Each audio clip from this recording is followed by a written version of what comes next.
8월 5일입니다. 로마서 7장 12절 13절 말씀 생각해 보겠습니다. 7장에 들어와서 가장 먼저 말씀드렸던 내용 기억하실지 모르겠습니다. 율법의 필요성에 대해서 이야기하고 있죠. 그러니까 율법의 부정적인 면뿐만 아니라 이제 율법의 긍정적인 면까지 이 말씀을 주고 있는데, 오늘 12절 말씀에 보면 이로 보건대 율법은 거룩하고 계명도 거룩하고 의로우며 선하다라고 말씀합니다. 그러니까 율법에 대해서 부정적으로 보지 않도록, 율법은 그럼 필요 없는 거 아니냐, 율법은 결국 죄 아니냐, 뭐 이런 식으로 말하는 사람들에게 그게 아니다라는 것을 말해주고 싶은 거겠죠. 율법이라는 것은 말 그대로 하나님의 법입니다. 하나님의 뜻을 계시하고 있고 또 하나님의 성품을 담아내고 있는 거죠. 그러므로 이 율법은 하나님의 뜻을 우리에게 가르쳐 주기도 하고, 또 우리가 어떤 성품을 가져야 되는가, 하나님을 닮은 하나님의 백성으로서 어떤 성품을 갖고 살아야 하는가를 말씀해 주고 있기도 합니다. 하나님께서 이 율법을 주신 이유는 결국은 이 율법을 통해서, 그러니까 율법을 지켜서 구원을 성취하라, 이것은 아니죠. 왜냐하면 하나님께서는 우리 인간이 이 율법을 다 지킬 수 없는 존재라는 걸 다 아신단 말이에요. 우리가 이것을 다 지킬 수 있다라면, 그렇게 우리를 지으셨다면 어떤 그런 하나의 조건으로 우리에게 주셨을 수도 있겠죠. 그런데 하나님은 우리를 만드신 분으로서 우리의 한계를 아시잖아요. 지킬 수 없다는 걸 다 아실 거란 말이에요. 그러니 이 율법을 주신 이유는 율법을 통해서 율법을 잘 지킴으로 구원을 받아라, 이것을 말하려고 하는 것이 아니라 그것을 통해서 우리 스스로에게는 구원의 능력이 없다라는 것을 깨닫게 하시기 위함인 거죠. 계속해서 앞에서도 우리가 다뤘던 것처럼 이 율법은 우리가 얼마나 죄인인지를 발견하게 한다고 했잖아요. 바로 그와 같은 맥락이에요. 오늘 13절도 같은 내용입니다.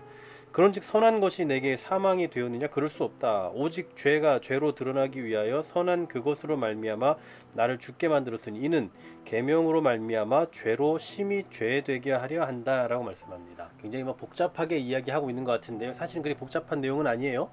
율법이라는 것은 선한 거예요. 율법 그 자체는. 그러니까 이 율법을 순종하는 사람들로 인하여 그들의 삶이 거룩하게 경건하게 살아갈 수 있도록 만들어줄 수 있는 그런 선한 것이라고요. 그런데 문제는 뭐냐?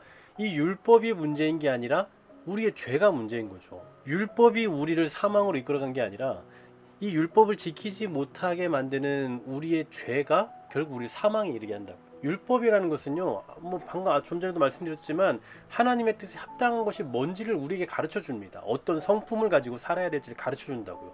뭐가 옳은지 뭐가 그른지를 우리에게 밝히 보여줘요. 또 동시에 우리가 무엇을 해야 되는지 무엇을 하지 말아야 되는지도 가르쳐 줍니다. 그러나 우리가 그 옳은 것을 행할 수 있는 능력을 주는 건 아니라는 거예요.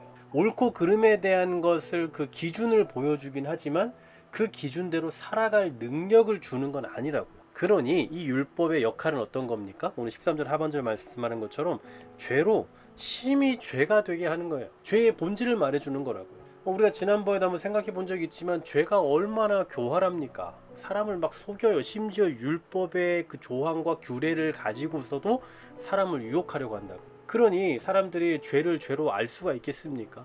죄를 죄로 알 수가 없어요. 여러분, 죄가 죄라고 우리에게 다가오겠습니까? 악이 악이라고 우리에게 다가오겠어요? 귀신이 나 귀신이야 하면서 막 피 뚝뚝 흘리면서 우리에게 다가오겠습니까? 다 도망가지 누가 그거에 속겠습니까? 그러니 우리는 속을 수밖에 없을 텐데, 이 율법은 죄가 어떤 힘을 가지고 있는지를 잘 드러내준다라는, 얼마나 교활한 녀석인지를 아주 잘 드러내주고, 이게 바로 율법의 역할이라는 겁니다.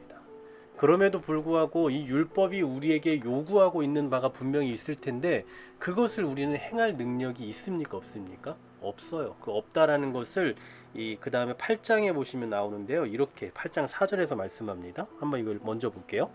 육신을 따르지 않고 그 영을 따라 행하는 우리에게 율법의 요구가 이루어지게 하려 하심이니라 라고 말씀합니다. 자, 율법의 요구가 있잖아요. 율법이 뭘 해라 하지 마라와 같은 그런 요구사항이 있는데, 그 요구가 이루어지게 하려 하심이라. 어떻게 해요? 무엇을 따라 행할 때? 그 영을 따라 행하는 우리에게. 육신을 따르지 않고 영을 따라 행하는 우리에게 이 요구를 이루어지게 하려 한다라는 거예요. 자, 여기서 말하는 그 영은 누구겠습니까? 바로 성령님이죠. 그러니까 우리가 성령님을 따라 사는 것, 성령님을 따라 행하는 것 말고는 그 율법의 요구대로 살아갈 수가 없는 거예요. 그러니 이제 결론적으로 말씀을 드리자면 율법은 하나님의 뜻이 무엇인지를 가르쳐 주지만 그 뜻대로 살아갈 수 있는 능력을 주는 것은 아니다. 그러나 그 능력은 어디에서부터 나오느냐?